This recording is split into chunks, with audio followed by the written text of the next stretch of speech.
の白岡までの電車発車をする見込みです。先の発車は2番線白岡までの電車です。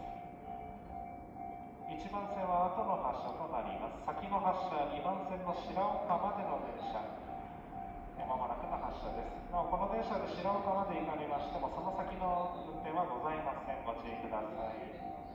久喜古賀方面は上り3番線で大宮と降りまして、新幹線、東武線などのご利用をお願いいたします。まもなく2番線の白岡までの電車が発車をいたします。白岡から先の運転予定はございません。ご注意ください。白岡までの電車です。2番線白岡までの電車まもなく発車をいたします。上り上野行きはまもなく白岡を発車をいたします。上り上野行きは3番線でお待ちください。まもなくお隣白岡を折り返して発車をいたします。